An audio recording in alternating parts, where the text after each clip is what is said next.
Hello, tribe. It's good to come to you tonight and say hello from Lebanon, AZ.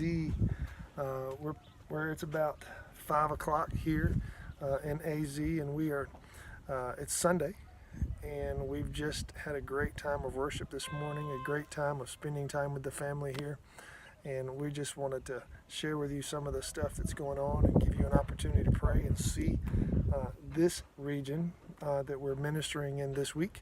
We're doing sports camp tomorrow morning and tomorrow afternoon and Tuesday morning and Tuesday afternoon. Just an opportunity to share hope and help students and children to know who their identity is in. And then on Tuesday, helping them to know where their hope is found. And these are sports camps that help the people who work here every day to communicate with families and other kids. Now, I just want to warn you, what you just heard there was shotgun shots. People are shooting shotguns at birds. They love to bird hunt in this region, especially during this time of the night. And I thought it would be fun for some of my country boys there at Tribe who like to shoot things to experience this Lebanon style. So there you go. So don't freak out. All is fine. Unless, of course, a bird flies over here. And if I duck for cover, I'm just ducking from birdshot. Just kidding, just kidding. I want to remind us tonight about something Daniel spoke about last week. And I want to do this because this helps us to understand the reason we share the gospel and the reason that we partner, with the work that's going on here.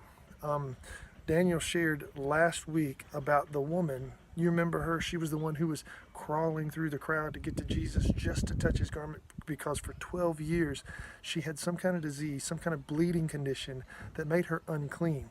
And she was willing to risk everything just to get to Jesus and touch just his garment because she had faith enough, that much faith, just that if she touched his garment, she would be healed. And she was willing to risk everything for that option. And you know what happened? When she was healed, what happened? Jesus wanted to know who it was. And she confessed with her mouth that it was her who had touched him. And I imagine that she fully expected Jesus to condemn her like any other religious leader would and should have done in that day. But what did Jesus say? And it's in the verses further down, verse 30, I think it's 37 of chapter 5. Listen to what Jesus said to this woman. Daughter. He called her daughter.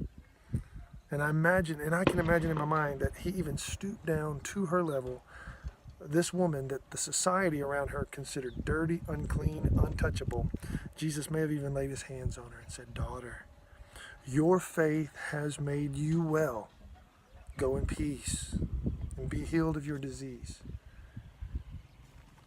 What happened there? What had happened was that Jesus had healed this lady. This lady's faith in Jesus had made her well. What we're experiencing this week is stories from people just like that. People who are willing to risk everything just to touch and put their faith in Jesus. I mean, we have heard stories of young men who have come to know Christ. And in coming to know Christ, they've lost their jobs. Many of them have lost their families. But what they have found is peace in Jesus. And they found the family of God around them. In fact, you know that the money we're about to take up is it goes to help with the transportation of the kids to get here to school. And actually the bus driver who started driving the bus for this work here, he was not a Christian when he started. But over time, he was softened and he placed his faith in Jesus. And he's now a follower of Christ.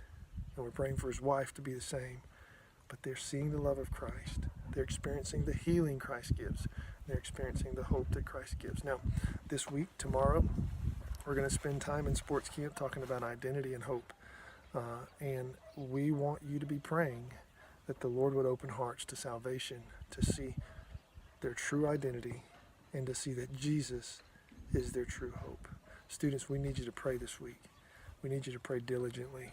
We need you to, as you pray tonight and as you get ready to give, to pray that God would multiply your giving to see the kingdom grow throughout this region. And guys, this region, we've talked about this before, this region is made up of one of the unreached people groups of the world.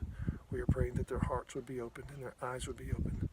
Thank you, guys, for what you do. Thank you for the love and the support that you give and being generous to this work. I love you. I miss you. Can't wait to get back and tell you the stories. Can't wait to hear the stories that you have to tell. Keep praying, keep giving, and I'll see you Sunday.